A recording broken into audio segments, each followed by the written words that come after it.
don't really need to know this, but this is take 4, which suggests to me that I might be taking these morning videos a little too seriously today. But oh my gosh, the other takes. I'm just going off in like 50 million directions about my eating disorder and so on. I'm going to really try to cut to the chase here. First of all, the dress given to me by Victoria. Isn't it lovely? It is a desigual, which everybody kept asking me, can you see the whole thing? Let me turn this around, because this dress is worth seeing the whole thing. All right. No, that doesn't work. My spatial relations makes use of the camera really hard for me. Okay, there we go. Isn't that a great dress? It's super colorful. So, takes 1 through 3. Let's see if I can make them more succinct. Things that I'm working on. I'm still working on waking up in the morning and knowing in my, like at a cellular level, that I am okay and full of gratitude. And I actually have been I continue to be very happy. It was a sad week, but at my foundation, I'm having a lot of gratitude.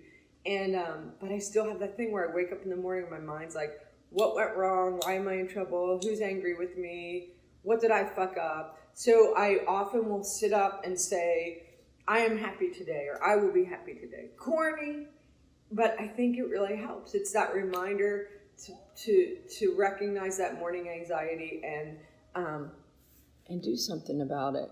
And then the next thing I worry about in the morning is my eating disorder stuff comes up in the morning. I'm like, oh, how much do I weigh? Did I gain weight? Or what can I eat? Or what can I eat? And I don't want to go too far into it. If you have an eating disorder, you know what I'm talking about. And if you don't, I'm very happy for you.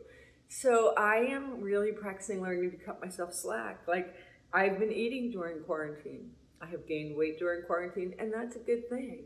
My eating disorder was so bad, or was so active for the past few years, that I could just have 1 pint of ice cream or 1 smoothie a day. So I'm working on, during quarantine, I'm really working on super observing my mind, trying to catch those ancient patterns where I trip myself up and I criticize myself. I'm really working to be grateful for everything, my health, my life, all of that stuff. Okay, so now we got the woo-woo stuff out of the way. Funny. I was looking around the dining room yesterday, and I'm going to give you a little tour in a second. But then I got to thinking, so our book, Steve and I wrote this book. It's called Sleeping Bees, Why Doing Nothing Matters. And it's about the importance of doing nothing. And when quarantine first started, I was so glad that we spent the previous year working on this book, because I'm a go person. And working on the book really helped me learn how to slow down. And then when quarantine hit and when the lockdown happened, and I found myself at home suddenly not rushing into town every day so that I could relax at Barton Springs. I know, ironic.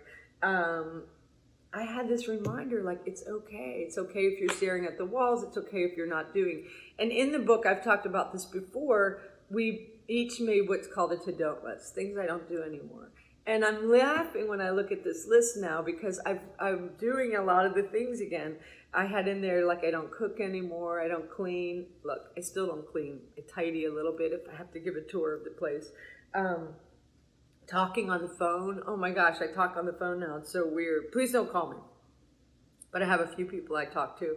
And then long correspondence. And I used to write long emails, and before that, long letters, and use the postal system. And then I stopped, and all that gave me a lot of time. So now, flip it around, I have a lot of time, and I'm back to doing those things. Does it mean I was untruthful in the book? Heck no. It just means everything shifts all the time. So,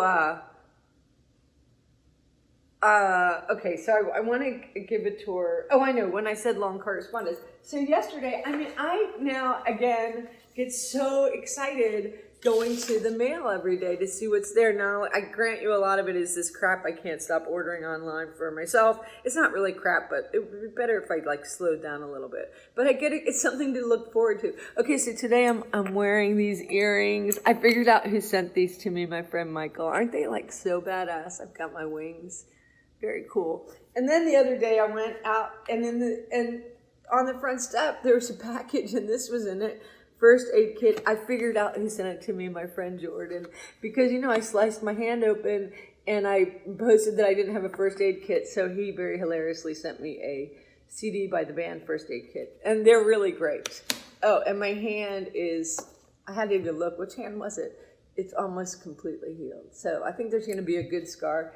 Then yesterday in the mail, oh my gosh, this is like, excuse me, so fun. I made that teddy bear, and I swore I'd never make another one, and then I made another one because my friend Ariel really wanted one, and she was turning 50. So I mailed it to her, and she sent me back. She made this. Isn't it so beautiful? Ariel is an amazing writer, an amazing activist, and an amazing illustrator. So she made me this great card, and she has a new coloring book out. I love this so much. Y'all should get a copy. I'm not supposed to tell you what you should do, but you might want to get a copy. It's called Home is Where the Freaks Are, a coloring book of weirdo encouragement. And gosh, there's just so much great stuff in here. And you can also follow her on Facebook and Instagram. I mean, Ariel she's just a hero of mine. She's so good. So she sent me that. And then I got another unconditional love letter. I have my friend, my personal angel, and she has been sending me mail for, I don't know, a decade or more now. And it's always full of love. It's always remind me that I'm loved. And what I do with these cards and letters is I tuck them all around the house. And then when I'll just randomly come across one and I'll read it again. And it's just this, my friend has been sending these for so long. And I used to think, not in a mean way, nothing against her, but it was almost unbelievable. Like, how could somebody love me this much? Or how can someone be so open in the stuff that they're saying? But it worked. It's like external validation in a good way, because I know that I'm so loved by my friend. No matter what choices I make or whatever, she's always there for me. So she sent this poem to me, which she had shared with me years ago, and it's called Please Bring Strange Things by Ursula K. Le Guin. I hope I said her last name right. Please come bringing new things. Let very old things come into your hands. Let what you do not know come into your eyes. Let desert sand harden your feet. Let the arch of your feet be the mountains. Let the paths of your fingertips be your maps, and the ways you go be the lines on your palms. Let there be deep snow in your in-breathing, and your out-breath be the shining of ice. May your mouth contain the shapes of strange words. May you smell food cooking you have not eaten. May the spring of a foreign river be your navel. May your soul be at home where there are no houses. Walk carefully, well-loved one. Walk mindfully, well-loved one. Walk fearlessly, well-loved one. And she, my friend, has just always reminded me that I am loved. I'm so grateful for that. And then I got this beautiful, beautiful card from my friend Robin. I think I'm holding it the wrong way. Well, that's the thing. You can look at it in any direction. It's fabulous. And it's a, condolence card for Tiny's death. Oh, that reminds me. Also for Tiny's death, I'm telling you what, y'all. I just also got this amazing package of delicious snacks from a company called Mouth that my friends Karis and Bill and Leona sent. I am totally spoiled. I also really love how people, take the deaths of the animals very seriously and with great reverence. And I am so grateful for that, because my animals are my family. And so like all the condolences and stuff poured in. Okay, this thing's getting kind of long, so I'm going to just do a super quick tour of the kitchen and a wrap up. I wanted to say, I know, random Sunday thoughts. So another thing that's helping us here, we are now a family that loves and supports the CBD business. We've got CBD for the dogs.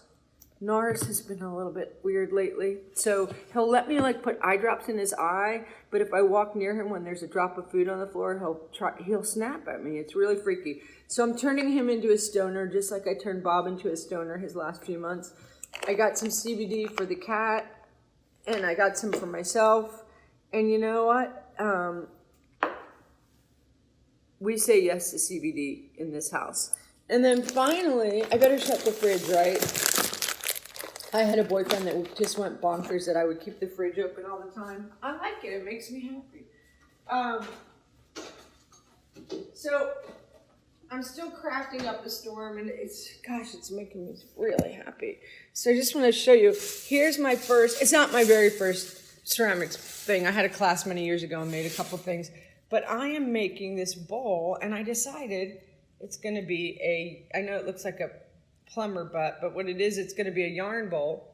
So you put your yarn ball in the bowl, and then you pull this, like the piece of yarn out that way. I'll just show you once it's done.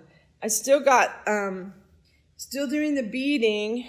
And when I watched the Lucius concert the other night, they're raising money for businesses in LA that are really having a hard time. And I got so inspired. I thought, I know what I'm going to do with all my arts and crafts.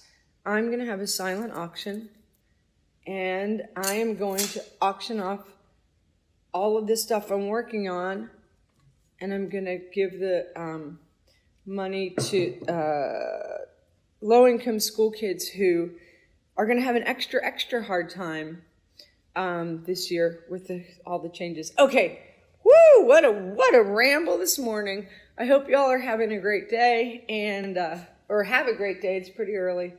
See you soon. Bye-bye. Hey y'all, thanks a lot for tuning in. I hope you'll like and subscribe to my channel. And if you like this episode, I hope that you'll copy this link, share it with a friend, paint it on a wall, put it on your social media. That'd be great. Thanks a million. Take it easy.